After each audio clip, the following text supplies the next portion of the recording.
पहली बात तो भारत धर्मनिरपेक्ष नहीं है। नेताओं ने हमको पढ़ा दिया और हमने उसको सुन लिया। धर्म के लिए अंग्रेजी में कोई शब्द ही नहीं है। रिलीजन धर्म नहीं होता। रिलीजन होता है पंथ, धर्म नहीं होता। अगर भारत धर्मनिरपेक्ष होता तो सुप्रीम कोर्ट के जजों की कुर्सियों पे नहीं लिखा रहता यतो धर्मस् ततो जय। सुप्रीम कोर्ट का ध्येय वाक्य है यतो धर्मस् ततो जय, और हाई कोर्ट का ध्येय वाक्य है सत्यम शिवम सुंदरम। अगर ये भारत धर्मनिरपेक्ष होता तो ना हाई कोर्ट के जज की कुर्सी पे लिखा होता सत्यम शिवम सुंदरम, ना सुप्रीम कोर्ट की जज की कुर्सी पे लिखा होता यतो धर्मस् ततो जय। ये बहुत बड़ी गलतफहमी है। भारत धर्मनिरपेक्ष नहीं है, भारत पंथ निरपेक्ष है। अब सवाल यह आया कि वेद पुराण पढ़ा सकते हैं तो बाइबल कुरान क्यों नहीं पढ़ा सकते? सरदार जी शायद यही बात कहना चाह रहे हैं, नहीं कह पा रहे, मैं कह दे रहा हूं। बिल्कुल नहीं पढ़ा सकते, बाइबल कुरान नहीं पढ़ा सकते। क्यों? क्योंकि बाइबल में सभी इंसान को एक समान नहीं माना जाता, लेकिन हमारा संविधान कहता है सब एक समान है। बाइबल में क्रिश्चियन और नॉन क्रिश्चियन के बीच में भेदभाव है, इसलिए बाइबल नहीं पढ़ाई जा सकती, कुरान नहीं पढ़ाई जा सकती, कुरान नहीं पढ़ाई जा सकती। क्यों?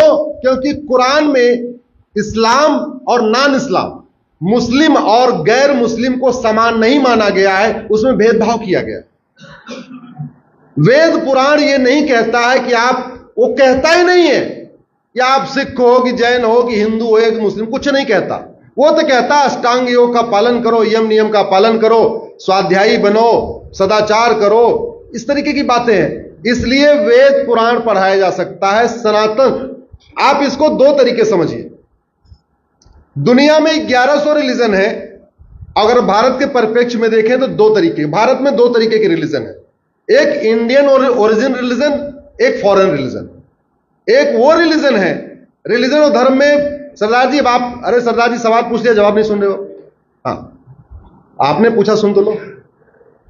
भारत में दो तरीके के पंथ हैं, रिलीजन है, धर्म नहीं। धर्म तो पूरी दुनिया में एक ही है, सनातन धर्म। दो तरीके के पंथ हैं, एक इंडियन ओरिजिन के रिलीजन, एक foreign religion. Sikhism, Jainism, Buddhism Bharat में शुरू हुआ, इसको कहते हैं इंडियन रिलीजन। क्रिश्चियनिटी, इस्लाम, ये फॉरेन में हुआ, इसलिए इसको कहते हैं फॉरेन रिलीजन। और इंडियन रिलीजन और फॉरेन रिलीजन में अंतर क्या है समझिए। Indian religion, Jain, Buddhism, Sikhism और हिंदुज्म में महिलाओं को बहुत सम्मान दिया गया है, महिलाओं को पूजनीय रखा गया है। फॉरेन, किसी भी फॉरेन रिलीजन में महिलाओं को पूजनीय कहा गया है। इंडियन रिलीजन में इंसान इंसान में भेदभाव नहीं किया गया है। गुरुवाणी में कहीं लिखा हुआ, आप मुझे बताओ कि हां जो सिख पंथ माने वो तो ठीक, जो सिख ना माने वो गलत है, कहीं लिखा है? नहीं लिखा है। गुरु ग्रंथ साहिब में कहीं लिखा है क्या? नहीं लिखा है।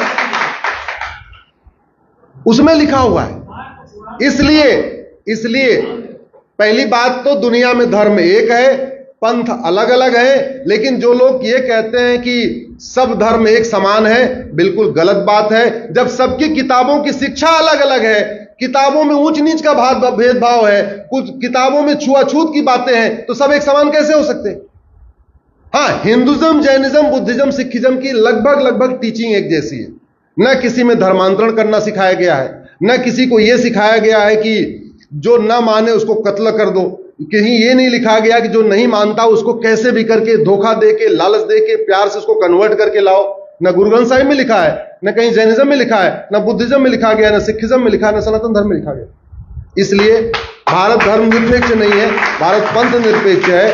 और ये बातें इसलिए नहीं पता है क्योंकि हम लोगों को, इसलिए वेद पुराण को पढ़ाना जरूरी है। हमारे बच्चों को पता रहे, हमारे पास हर चीज का जवाब हो, हम कहीं अवाक न हो जाए। उसका एक ही तरीका है कि भारत में सनातन शिक्षा लागू हो। सनातन शिक्षा लागू होती ना आप ये सवाल पूछते, ना मैं आपको जवाब देता।